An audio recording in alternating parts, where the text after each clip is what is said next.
Saya lanjut pertanyaan saya yang tadi. Tentu ini menjadi pertanyaan banyak juga yang bertanya-tanya di jagat maya juga bahwa Pradi sebagai sebuah organisasi ini membela all out dari terpidana kasus Vina. Dan saya ingin tanyakan, saya konfirmasi, ini baru pertama kali sepanjang sejarah Pradi, betul? Seingat saya ya, karena ini Pertama kali nih. merupakan tragedi ya. Tragedi, kasus Vina ini tragedi. Iya kan, gitu. Jadi Tragedi apa? Ya artinya kan Ada setelah 8 tahun kemudian diangkat lagi. Dan kemudian pada waktu itu kami ada kejanggalan maksudnya. banyak, bukan ada lagi. Banyak kejanggalan. Jadi saya jelaskan ya. Ya. Jadi keluarga terpidana ini datang ke Pradi untuk minta bantuan hukum. Kan banyak kasus serupa juga ke Pradi. Betul, banyak. Di Pradi itu ada salah satu yang namanya Pusat Bantuan Hukum. Tapi yang terbesar baru kali ini Pradi menangani ini. Dalam artian sebegitu banyak pengacara. Dewan Pimpinan Nasional ya, bukan DPC ya. Iya. Ini Dewan Pimpinan Nasional, Oke. DPN. Nah, jadi kemudian setelah itu barulah dibentuk tim untuk menangani ini. Ya saya oleh Ketua Umum dan satu lagi Pak Jutek Bongso diminta untuk jadi leading sektornya gitu loh, menangani. Kenapa ya? Karena kebetulan saya domisili di Bandung, gitu. Karena banyak masalah ini pemeriksaan di Bandung dan lain sebagainya, jadi saya dimintalah untuk menangani ini. Kemudian yang selanjutnya bahwa ya ini memang bukan tugas Pradi saja, mestinya tugas semua advokat sesuai dengan undang-undang advokat. Salah satunya adalah memberikan bantuan hukum, baik itu kemudian bagi yang mampu ataupun yang tidak mampu. Nah tugas inilah yang kami ambil gitu loh. Dan ini pro bono loh. Saya harus tanya, pro bono, oke. Saya tanyakan, karena ini sih ada wartawan berhak untuk menanyakan apa saja. Dan kemudian saya ingin konfirmasi kepada Anda, bahwa kemudian ada tudingan, ada operasi-operasi tertentu yang tujuannya politis terkait dengan kasus ini. Bagaimana Pradi menjawab itu? Iya, abang menyatakan iya tadi. Iya. Saya nggak ingat. Sebentar bang, abang menyatakan iya tadi. Saya mau konfirmasi dulu. Maksudnya iya, apa? saya 2 minggu lalu sudah sebut. Kok kelihatannya ada operasi senyap, ingin mendongkel dugaan saya nih. Pak Kapolri, sabarlah. Sebentar. Ada waktunya nanti untuk berganti sesuai dengan kepentingan dan kebutuhan. Operasi senyap. Menurut saya begitu. Karena ini sebenarnya kasusnya sederhana tapi dibuat ribet. Kejar sana, kejar sini, kemudian ini maaf ya Bang Rulia. Ini baru pertama kali diungkapkan kalau ini. sempat. Operasi senyap dugaannya itu Anda Ya dugaan katakan. saya begitu. Karena begini, karena sampai DPN Pradi turun tangan. Dan saya masih ingat pernyataan Bang Otto, abang saya ini, senior saya. Bahwa beliau itu kelihatannya seperti sangat yakin bahwa 8 orang ini bukan pelaku yang sesungguhnya. Itu yang saya dengar kalimatnya.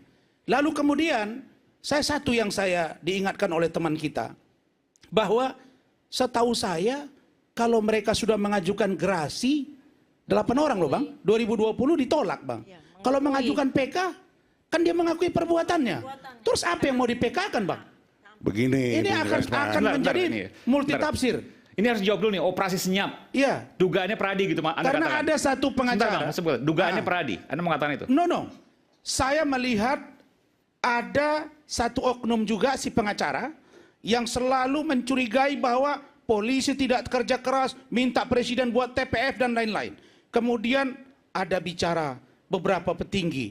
Cuma salah satunya, saya heran, Bang Otto kok sampai sejauh ini ya bicara tentang kasus ini. Ditambah lagi misalnya, saya lihat Pak Deddy Mulyadi, yang dia anggota DPR, kan bisa bicara dengan Kapolri, bisa bicara dengan Kapolda. Dulu waktu jadi Bupati Purwakarta nggak seperti ini, luar biasanya dia. Ya, bukan Bupati dia Kak. Bupati 2 periode Kak, sekarang istrinya Kak. Cuma dia udah bercerai, itu aja. Nah lalu sekarang saya lihat luar biasa ngurus kasus ini. Apakah begini diurusnya dulu rakyat Purwakarta? Seperti ini hebohnya sampai turun kemana-mana mempraktekkan ada begini. Saya kok rasanya ada apa di balik ini semua. Sudahlah bapak-bapak. Kita ingin ada pergantian presiden 2024 ini bulan Oktober. Kasih ruang buat Pak Prabowo untuk memperbaiki bangsa ini dan meneruskan.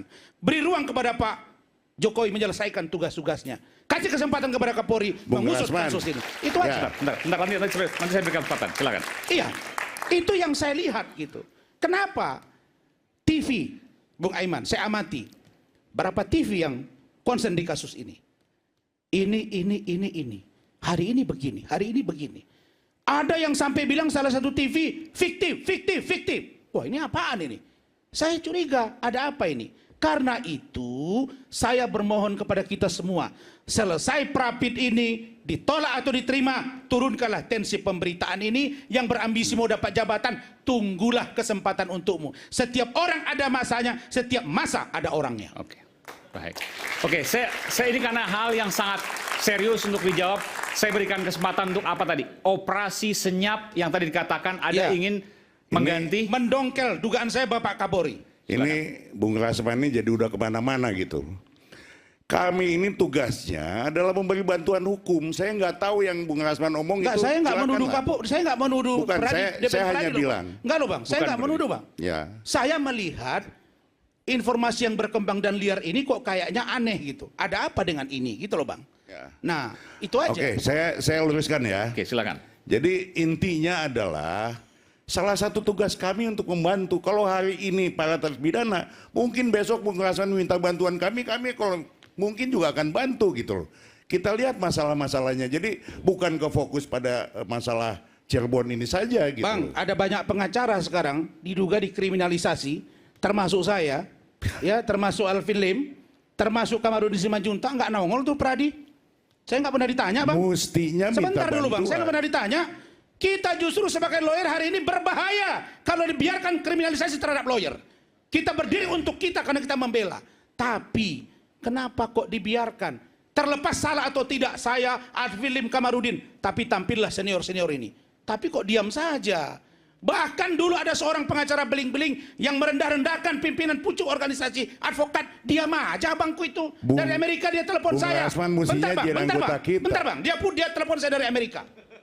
Iya, saya kalau buka-bukaan orangnya terbuka. Dia telepon saya dari Amerika. Man, sabar kau. Abang pulang dari Amerika, abang ungkap, akan abang laporkan. Sampai hari ini kulum ajmain selesai. Diam senyap, malah berkawan orang itu sekarang. Dalam hati saya, beginikah cara bermain di Jakarta ini? Katanya berkawan tapi berlawan. Katanya berlawan jadi berkawan. Ngeri-ngeri sedap. Takut saya jadinya. Biarlah saya menjadi diri saya dan bergerak untuk diri saya, untuk Indonesia dan merah putih serta hukum untuk Indonesia. Ya silakan saja. Jadi sekali lagi ya, kita nggak mau, saya tidak mau saya berandai-andai seperti yang tadi Bung Rasman katakan. Saya fokus pada pekerjaan saya memberikan bantuan hukum. Itu saja. Jadi bahwa Saya- ada tudingan politis, ingin mengganti Kapolri segala Wah, macam. jauh banget. Tapi silakan aja lah orang berasumsi ya, itu kan bebas hari ini mau ngomong apa aja kan bebas. Tapi kami tidak. Abang setuju nggak TPF yang diajukan oleh si pengacara beling-beling? Tim pencari fakta. Iya Pak, aku tanya Abang. Tim mencari Nggak, fakta, saya- oke. Apakah perlu- saya juga sekarang punya TPF, tapi saya Bukan, internal. bukan. Kenapa? Ada Pertanyaan orang penting, yang Bang. mengajukan supaya dibentuk tim pencari fakta. Karena katanya hanya presiden yang bisa dan berwenang dan tidak punya kepentingan. Artinya dia meragukan Kapolri, Kabareskrim, Kapolda, Dirkrimum. Terus siapa yang dia percaya? Terus Kapolri bilang, saya turunkan propam, bentuk tim asistensi. Oh, si beling-beling itu buat di Instagram dia. Oh, baru langkah pertama, belum tahu kemana ujungnya. Maksudnya apa ini? Makanya saya bilang, beling-beling kau datang sini, kita debat sini. Kau bereskan persoalan bangsa ini. Kalau kau hebat untuk Indonesia, jangan bawa persoalan pribadi. 2 tahun yang lalu di up ke media. Saya percaya Bang Ruli, sehati dengan saya. Bang, hukum equal untuk semua. Dan jangan ada orang yang merasa, itu presiden saya, bukan presiden kalian. Oke. Saya kira luruskan itu, dulu Bang. masalah ini ya. Balik lagi ke masalah ini. Saya berikan kesempatan, setelah jeda saya akan berikan kesempatan ke Bang Ruli seluas-luasnya. Saat lagi tetap sama kami di Rakyat Suara.